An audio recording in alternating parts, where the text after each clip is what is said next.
Today, the fundamentals of momentum. Simple. Get out of its way. That's what you want to do. So in your backswing, as Harvey Penick mentioned in his little red book, the right side clears to allow the arms full access to the backswing. This is how you get width. Many people are still stuck up on the X factor. Now that X factor, Jim McLean, right, the king of the X factor for at least a decade, basically apologized, misinterpreted for teaching the X factor in Golf Digest about I think it was 2 Februaries ago. Beautiful spread in the Golf Digest. Thank you very much, by the way, Jim, for clearing that up. That's awesome. This is what you don't want. This is arms crashing against the body. This is what you do want. You'll see Jim McLean at the top of his backswing, hips fully turned, shoulders fully turned, that left heel slightly off the ground, but yet he's still got some good tension in the back. Hey, Andy. So the left hip clears for the backswing. It's going to feel just like when you're snapping a punch. But when you do snap a punch, and if you get into that position, snap a punch back with your left hand if you're a right-handed golfer, and you'll feel your right hip get out of the way before the left arm extends. This is a natural instinct because that body's got to get out of the way, or else you have this and there's no substance behind the punch. When that right hip clears, it basically allows the left hip to follow and to apply some mass behind that punch. So in the backswing, right hip clears, arms have full extension. On the downswing,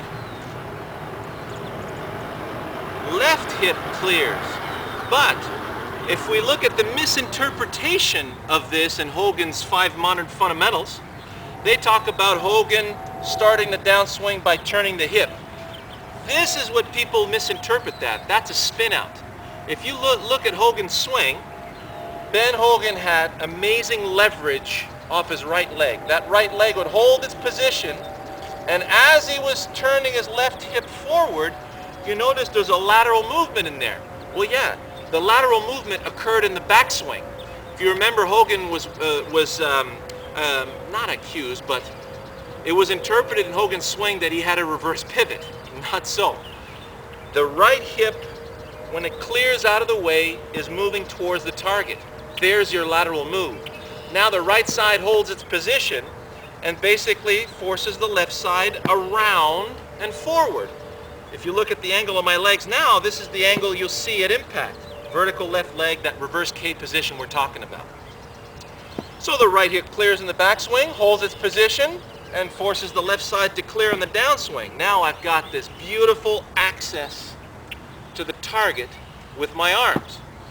If you were to plumb bob a club on my backside, you'll notice that my backside would never leave that club.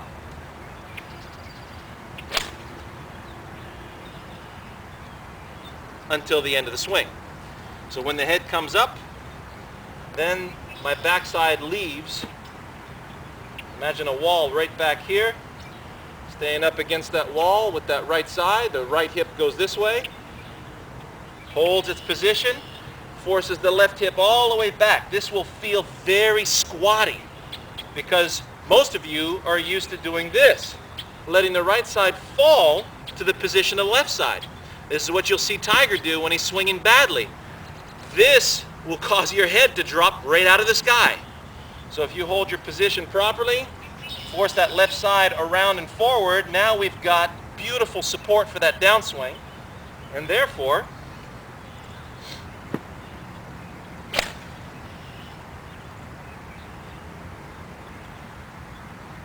get in.